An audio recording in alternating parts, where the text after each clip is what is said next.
નમસ્કાર વિદ્યાર્થી મિત્રો, હું આપનું હાર્દિક સ્વાગત કરું છું ભૌતિક વિજ્ઞાનની દુનિયામાં, એટલે કે ફિઝિક્સની દુનિયામાં. મિત્રો, લાસ્ટ લેક્ચરમાં આપણે ધોરણ 11નું સેકન્ડ ચેપ્ટર માપન તથા એકમ પદ્ધતિ વિશે ચર્ચા કરેલી. તેમાં આપણે મૂળભૂત ભૌતિક એકમો અને સાધિત એકમો વિશે જોયેલું છે. હવે આપણે ત્યાર પછીનો ટોપિક એટલે કે પૂરક એકમો, જે ભૌતિક એકમનો ત્રીજો પ્રકાર છે, એના વિશે આજે ચર્ચા કરીશું. તો મિત્રો, પૂરક એકમો છે, અથવા તો જેને આપણે પૂરક રાશિઓ કહીએ છીએ, કે પૂરક રાશિના જે એકમો છે એને આપણે પૂરક એકમો કહે છે. એ પર્ટિક્યુલરલી બે છે. એક છે સમતલ કોણ, જેને ઇંગ્લિશમાં પ્લેન એંગલ કહેવામાં આવે છે, અને બીજું છે ઘન કોણ, જેને સોલિડ એંગલ કહેવામાં આવે છે.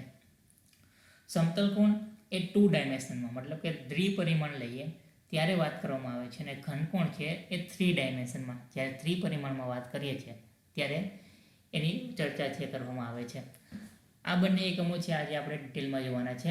તો સ્ટાર્ટ કરીએ સમતલ કોણથી. હવે માનો કે આપણી પાસે એક લાંબો વાયર છે, સ્ટ્રેટ વાયર છે, જેની લંબાઈ છે એ 44 સેન્ટીમીટર છે. એટલે અહીંયા પી અને ક્યુ છે, બંનેના છેડા છે, અને એની ટોટલ લંબાઈ છે 44 સેન્ટીમીટર. હવે માનો કે અહીંથી આ પી થી ક્યુ સુધીનું જે વાયર છે એ સ્ટ્રેટ વાયર છે, એમાંથી આપણે એક સર્કલ બનાવવું છે. મતલબ કે આ બંને છેડા છે અહીંથી આ રીતના જોડી અને આપણે એક સર્કલ બનાવવું છે. તો એ સર્કલ જ્યારે બનાવશું ત્યારે એ કંઈક આ ટાઈપનું બનશે. એ સર્કલ છે એ કંઈક આ ટાઈપનું આપણી સામે આવે છે. હવે આ જે સર્કલ છે એ કઈ રીતના બનાવેલું છે? તો સિમ્પલી પી અને ક્યુ છે એને આ રીતના સર્કલના ફોર્મમાં આપણે જોડી દીધું છે. હવે મિત્રો, એક એવો ક્વેશ્ચન પૂછવામાં આવે કે સર્કલ છે એને આ પોઈન્ટથી આપણે લઈ લઈએ અને અહીંથી આપણે માપતા જઈએ તો અહીંયા સુધીની એની લંબાઈ કેટલી થાય? તો આ વાયરમાંથી જ બનેલું છે, તો આની લંબાઈ કેટલી થશે? અહીંથી આ પોઈન્ટથી છે કે આપણે આખું ફેરવી અને અહીંયા લેવી તો એ 44 સેન્ટીમીટર આવે છે. તો જે આઉટર બાઉન્ડ્રી છે, મતલબ કે બહારની સાઈડ છે અહીંથી અહીંયા સુધીની ટોટલ, એની જે લંબાઈ છે સર્કલને, એને કહેવામાં આવે છે પરિઘ, જેનાથી આપણે બધા પરિઘ છીએ. તો એ પરિઘ છે એ સર્કલનો 2πr થશે, જેનું ઇક્વેશન છે 2πr, મતલબ કે વર્તુળનો પરિઘ થાય છે 2πr.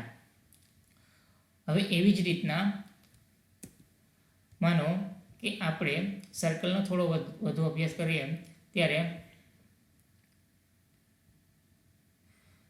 બે પોઈન્ટને જોડી દઈએ. મતલબ કે અહીંયા એનું સેન્ટર છે સર્કલનું, આ સર્કલનું સેન્ટર છે, ને આ બંને પોઈન્ટને આપણે જોઈએ છીએ. આ પોઈન્ટથી આપણે આ પોઈન્ટની એક લાઈન દોરીએ છીએ. તો આ પોઈન્ટ છે એને આપણે કહેવામાં આવે છે વ્યાસ.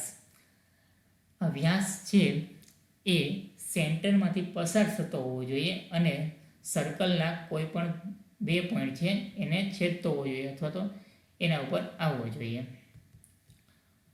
હવે એવી જ રીતના બીજો વ્યાસ છે આપણે કન્સિડર કરીએ તો એ વ્યાસ થશે આપણો ટોટલ અહીંથી અહીંયા સુધીનો. તો આ બંને અહીંથી અહીંયા સુધી અને અહીંથી અહીંયા સુધી એ એના વ્યાસ છે. હવે ત્યાર પછી મિત્રો આવે છે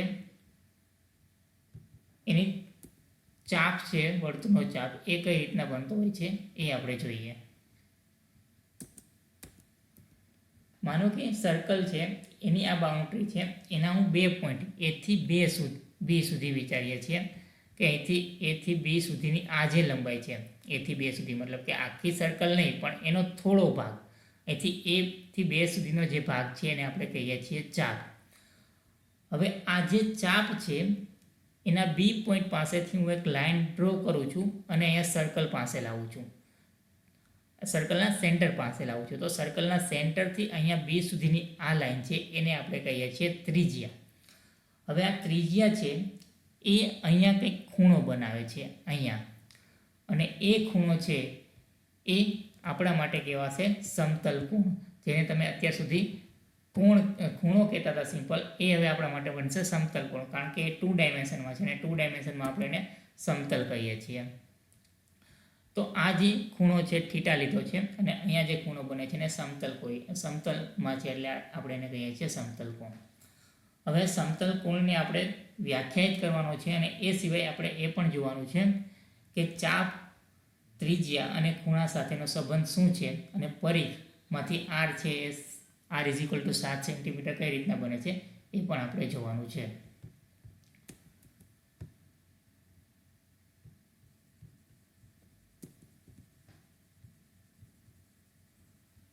તો અહીંયા સ્ટાર્ટિંગમાં લખેલું છે પરિઘ.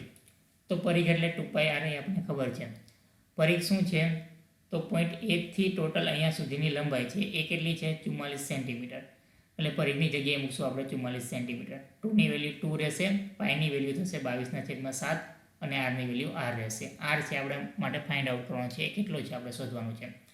તો 2 × 22 44 થાય છે, એટલે 44 કેન્સલ આઉટ થશે.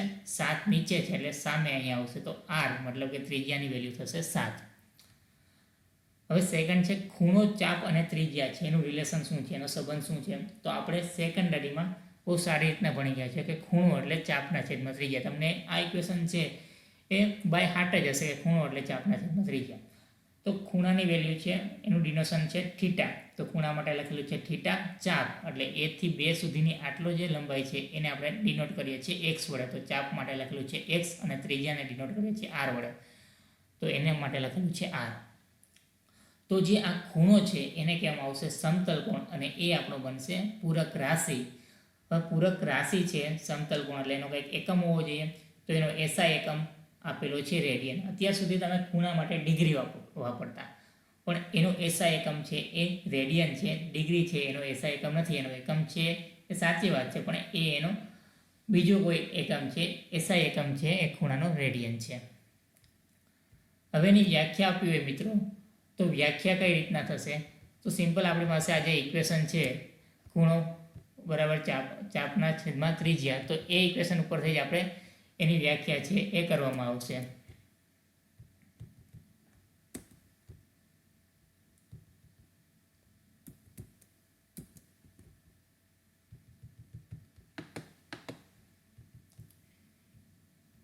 એની વ્યાખ્યા લેવી હોય તો આપણે સિમ્પલ એમ લઈ શકીએ કે વર્તુળ પરના ચાપ અને ત્રિજ્યાના ગુણોત્તરને સમતલ કહે છે.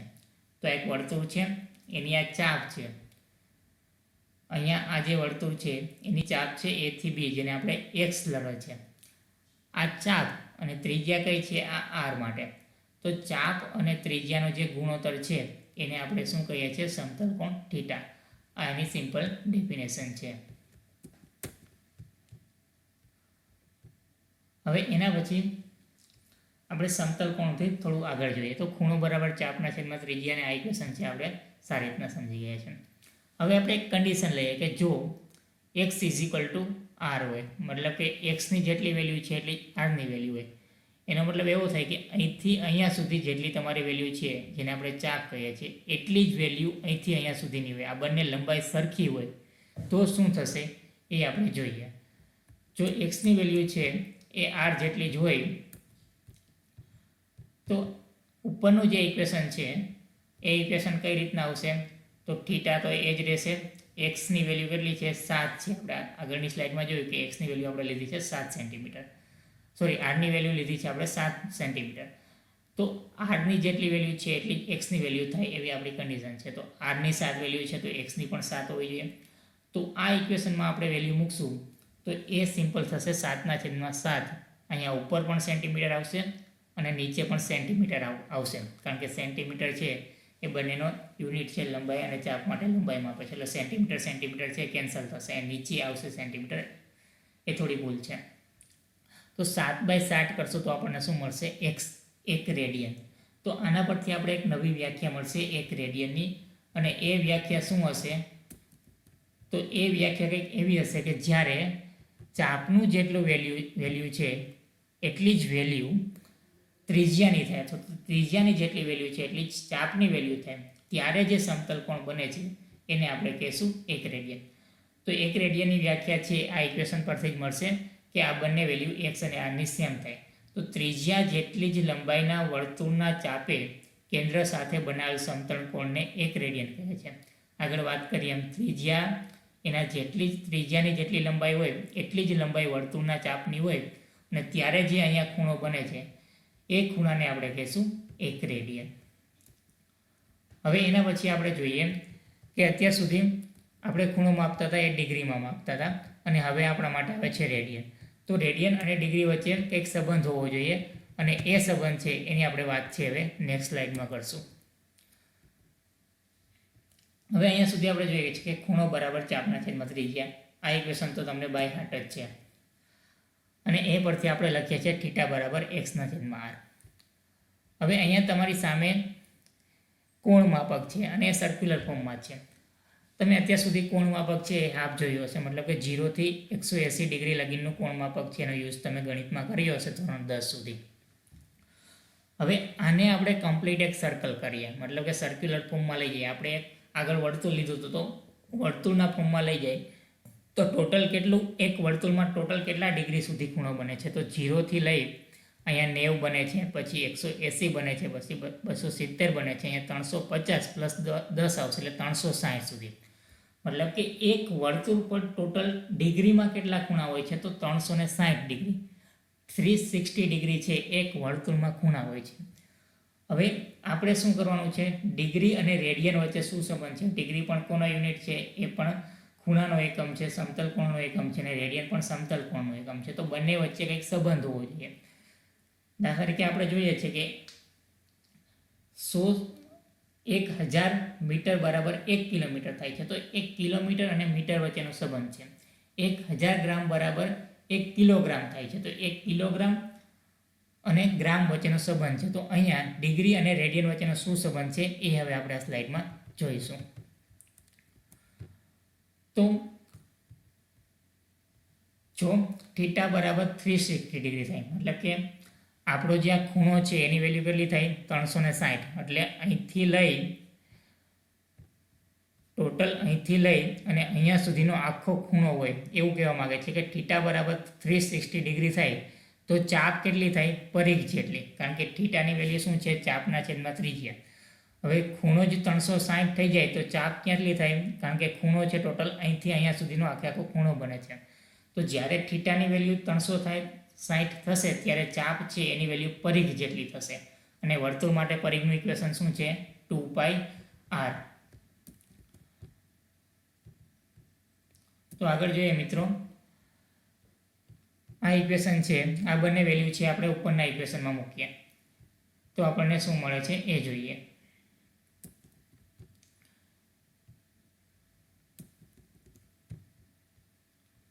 તો અહીંયા જોઈએ થીટા છે એના માટે મૂકેલો છે આપણે 360 ડિગ્રી.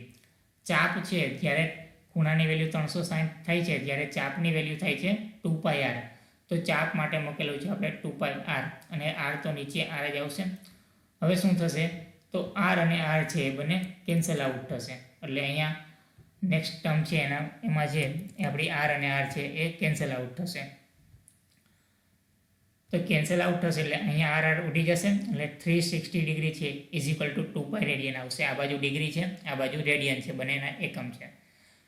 હવે 360 અને આ બાજુ 2π છે, r છે કેન્સલ થઈ ગયા છે.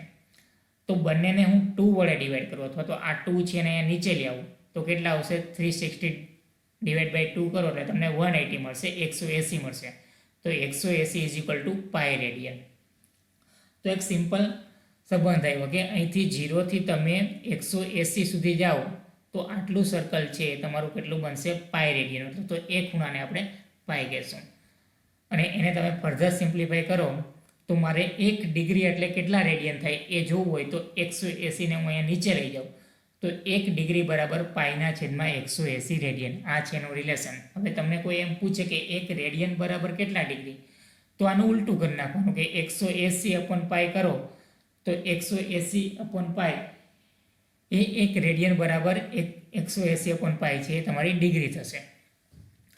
હવે બીજી વાત એ મારે કરવાની છે કે અહીંથી 0 થી 180 આ ટોટલ 180 ડિગ્રીની વેલ્યુ કેટલી છે? પાઈ રેડિયન. તો 0 થી 9ની વેલ્યુ કેટલી થશે? 0 થી 90ની વેલ્યુ તો 90 ડિગ્રી ઇઝ ઇક્વલ ટુ શું થશે? તો આને ડિવાઈડ બાય તમે 2 કરો તો 90 degree is equal to pi by 2 થશે. હવે તમને એવો ક્વેશ્ચન પૂછવામાં આવે કે અર્ધવર્તુળ એટલે અહીંયા 0 થી 180 ડિગ્રી છે એ અર્ધવર્તુળમાં કેટલા રેડિયન સમાઈ શકે? તો એનો સિમ્પલ જવાબ છે કે પાઈ રેડિયન સમાઈ શકે. તમને કોઈ એવું પૂછે કે ફૂલ સર્કલ મતલબ કે ફૂલ વર્તુળમાં કુલ વર્તુળ આખું વર્તુળ લઈએ એમાં કેટલા રેડિયન સમાઈ શકે? તો એનો જવાબ છે ફૂલ વર્તુળ છે એટલે 360 ડિગ્રી છે અને એમાં 2π રેડિયન છે એ સમાઈ શકે છે. પાઈની વેલ્યુ છે અહીંયા 22/7 છે, એ તમને બધાને ખ્યાલ છે. હવે એના પછી આપણે જોઈએ ઘનકોણ.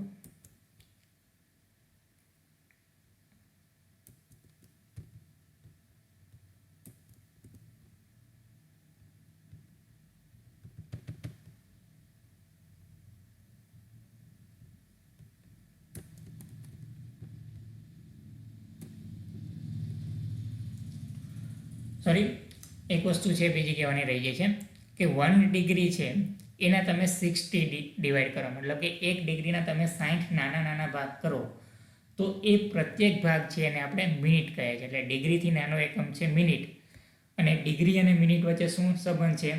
તો 60 મિનિટ બરાબર 1 ડિગ્રી થાય છે. તો અહીંયા જુઓ, અહીંયા છે 0 અને એના પછી જે ફર્સ્ટ કાપો છે, આ ફર્સ્ટ કાપો એ તમારી 1 ડિગ્રી શો કરે છે. અહીંયા 0 થી 1ના તમે 60 ભાગ કરો તો એ પ્રત્યેક ભાગને આપણે મિનિટ કહેશું. એટલે 60 મિનિટ બરાબર 1 ડિગ્રી થશે. એ મિનિટ છે ડિગ્રીનો નાનો એકમ છે. હવે એનો બીજો નાનો એકમ કયો છે? તો સેકન્ડ છે.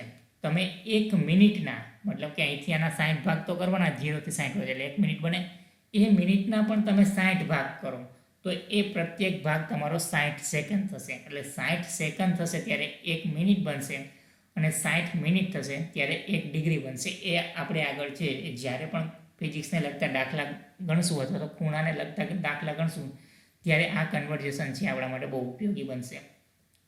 આ ત્રણ છે તમારે યાદ રાખવાનું છે. 1 ડિગ્રી બરાબર π/180 રેડિયન, 1 ડિગ્રી બરાબર 60 મિનિટ, અને 1 મિનિટ બરાબર 60 સેકન્ડ. સેકન્ડ અને મિનિટ એકમ એ ખૂણાના તો છે જ એકમો, પણ એની સાથે સાથે સમયના પણ એકમો છે. સમય અને ખૂણો બે અલગ વસ્તુ છે. અહીંયા યુનિટની વાત કરવામાં આવે છે અને ડિગ્રી અને સેકન્ડ છે. સેકન્ડ અને મિનિટ છે એ બંને માટે આમ સમય અને ખૂણા માટે અલગ અલગ છે. એ વસ્તુ છે એ ધ્યાનમાં રાખજો. હવે એની પછીનો જે કોણ છે એ છે ઘનકોણ સોલિડ એંગલ. સોલિડ એંગલ છે એ મેં તમને આગળ કીધું એમ 3 ડાયમેન્શનમાં વાત કરે છે, 3Dમાં વાત કરે છે, ત્રિપરિમાણમાં વાત કરે છે. ત્રિપરિમાણની વાત આવે એટલે આપણે કોઈ એવું ગોળાની વાત આવે, કારણ કે ગોળો છે 3Dમાં હોય છે, ત્રિપરિમાણમાં હોય છે. વર્તુળ છે 2Dમાં હોય છે, 2 ડાયમેન્શનમાં હોય છે. તો ઇમેજિન કરો કે તમારી પાસે કોઈ એવો એક ફૂટબોલ છે, અથવા તો માનો કે તમારી પાસે એક તરબૂચ છે, ગોળાના શેપમાં છે. હવે એ તરબૂચમાંથી તમે કોઈ એવો નાનો પીસ છે એ આ ટાઈપનો પીસ છે તમે એમાંથી કાપો છો. તો પીસ બહાર લાવો છો ત્યારે કંઈક એનો શેપ છે એ તમને કંઈક આ ટાઈપનો મળે છે. તો હવે માનો કે ટોટલ જે ગોળો છે એનું સરફેસ છે કેપિટલ A, એનો એરિયા છે, સરફેસ એરિયા, ક્ષેત્રફળ છે આપણે એ લઈએ છીએ, પૃષ્ઠફળ છે એ લઈએ છીએ. તો એમાંથી આપણે નાનો ભાગ કાઢીએ છીએ એટલે એનું ક્ષેત્રફળ પણ નાનું થશે. તો આ જે ક્ષેત્રફળ છે, જે ભાગ આમાંથી બહાર કાઢેલો છે એ ભાગનું ક્ષેત્રફળને આપણે લઈએ dA.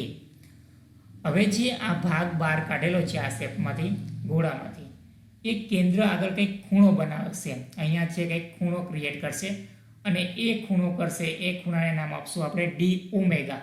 ઓમેગા છે એને આપણે નાના ફોર્મમાં લઈએ એટલા માટે આપણે લઈએ છીએ d, એટલે d ઓમેગા છે એના માટે ખૂણો બનશે. આ ખૂણાથી અહીંયા સુધીની જે લંબાઈ છે એને આપણે રેડિયસ, એની ત્રિજ્યા r છે કહીએ છીએ. તો આ કેસમાં આ જે સરફેસ એરિયા છે dA, જે આમાંથી આપણે પીસ, નાનો એવો પીસ છે બહાર કાઢેલો છે, ને એ પીસનો જે સરફેસ એરિયા છે એ એરિયા કેન્દ્ર સાથે, એટલે ગોળાના કેન્દ્ર સાથે અહીંયા ક્યાંક જે ખૂણો બનાવે છે એ ખૂણાને કહેવામાં આવશે ઘનકોણ. તો ઘનકોણની સિમ્પલ ડેફિનેશન છે, એની વ્યાખ્યા છે એ કંઈક આ મુજબની થશે કે ગોળાના પૃષ્ઠ પરના ક્ષેત્રફળ સ્મોલ ડેલ્ટા એ ગોળાના કેન્દ્ર સાથે આંતરેલ કોણને ઘનકોણ કહે છે. તો અહીંયા જુઓ, આ ગોળો છે એનું પૃષ્ઠ, મતલબ કે એનો ઉપરનો જે ભાગ છે એનું આપણે કંઈક ક્ષેત્રફળ વિચારીએ, મતલબ કે આ નાનું એવું ક્ષેત્રફળ વિચાર્યું છે. આ ક્ષેત્રફળ ગોળાના કેન્દ્ર સાથે, એટલે અહીંયાથી આ ક્ષેત્રફળ છે, અહીંયા ક્યાંક ગોળાના કેન્દ્ર આગળ કંઈક ખૂણો બનાવે છે, તો ગોળાના કેન્દ્ર સાથે આંતરેલ કોણને ઘનકોણ કહેવામાં આવે છે. તો આ જે ખૂણો છે એને આપણે કહીશું ઘનકોણ ઓમેગા, જેની સંજ્ઞા છે ઓમેગા. તો ઘનકોણનું સૂત્ર શું થશે? તો એ સૂત્ર થશે ક્ષેત્રફળના છેદમાં ત્રિજ્યાનો સ્ક્વેર. તો ક્ષેત્રફળ અહીંયા આપણા માટે કેટલું છે? ડી એ ડેલ્ટા એ સ્મોલ ક્ષેત્રફળ છે, એના છેદમાં ત્રિજ્યા, તો ત્રિજ્યા આપણા માટે આર છે, એટલે ડેલ્ટા એના છેદમાં આપણે આર સ્ક્વેર લેશું તો એ આપણા માટે બનશે ઘનકોણનું ક્ષેત્રફળ. હવે ઘનકોણ પછી આપણે લાસ્ટમાં જેમ વાત કરી હતી કે એના કંઈક યુનિટ છે, એની કંઈક સંજ્ઞા છે, તો એની એસઆઈ એકમ છે સ્ટી રેડિયન. સમતલ કોણ માટે એનો એકમ છે રેડિયન, અહીંયા છે ઘનકોણ માટે એનો એકમ સ્ટી રેડિયન. એની સંજ્ઞા થશે સ્મોલ એસ આર. હવે છેલ્લો ટોપિક છે કે વ્યાખ્યા મારે આપવી એક સ્ટી રેડિયનની. તો એક સ્ટી રેડિયન ક્યારે બને?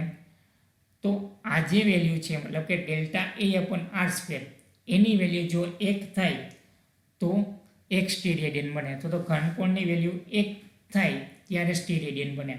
તો એના માટેની પોસિબિલિટી શું છે કે ડેલ્ટા વી એની જેટલી વેલ્યુ છે એટલી જ વેલ્યુ આર સ્ક્વેરની થાય તો એક સ્ટી રેડિયન ઘનકોણ છે એમ આપણે કહી શકીએ. તો એના પછી ડેફિનેશન આવશે કે જ્યારે delta A is equal to 1 metre square, મતલબ કે આટલું જે ક્ષેત્રફળ છે એની વેલ્યુ 1 મીટર સ્ક્વેર થાય, અને રેડિયસ મતલબ કે આ ત્રિજ્યા છે એની પણ લંબાઈ 1 મીટર હોય, તો ઘનકોણ આપણો કેટલો બને છે? ક્ષેત્રફળના છેદમાં ત્રિજ્યાનો સ્ક્વેર. ક્ષેત્રફળ આપણા માટે કેટલું છે? 1 મીટર સ્ક્વેર, અને ત્રિજ્યા કેટલી છે? 1, એનો સ્ક્વેર કરો તો 1 મીટર. હવે આનો જે ફાઇનલ આન્સર આવશે એ આવશે 1. તો અહીંયા જ્યારે બંનેની વેલ્યુ સેમ થાય ડેલ્ટા એ અપોન આર સ્ક્વેરની, તો ત્યારે જે ઘનકોણ બને છે એને આપણે કહીશું એક સ્ટી રેડિયન.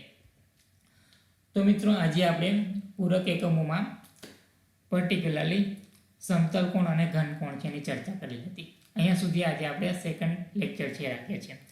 નેક્સ્ટ લેક્ચરમાં આપણે એસઆઈ એકમ પદ્ધતિ અને એની સાથે બીજી જે કંઈ બહુ એકમ પદ્ધતિ છે એનો અભ્યાસ કરશું, અને એકમ વાપરવા માટેના જે નિયમો છે એનો અભ્યાસ છે એ આપણે નેક્સ્ટ વિડીયો લેક્ચરમાં કરશું. તો મિત્રો તમે જો પહેલો વિડીયો ના જોયો હોય આ ચેપ્ટરનો તો એ પહેલાં ખાસ જોજો, અને એના પછી છે આ સેકન્ડ વિડીયો છે. હવે આ વિડીયો પછી તમને જો વિડીયો ગમે છે તો એને લાઈક કરો, શેર કરો અને સબસ્ક્રાઈબ કરો. અને સાથે સાથે તમને જો કંઈ ડાઉટ હોય તો એ ડાઉટ છે મને કોમેન્ટ બોક્સમાં છે જણાવશો, જેથી કરી છે તમારા મનમાં જ રહેલી જે કંઈ અનસમજણ છે કે જે તમને નથી સમજાવું એને હું સમજાવી શકું. સાથે સાથે તમારો અભિપ્રાય પણ મને આપજો કે મારી ટીચિંગ મેથડ છે તમને કેવી લાગી છે, એમાં શું શું સુધારા કરવાનો જરૂર છે, જેથી કરીને આપણે નેક્સ્ટ ટાઈમ મળીએ ત્યારે કંઈક સારા કન્વર્ઝેશન સાથે મળી શકીએ. થેન્ક યુ, ધન્યવાદ, આભાર.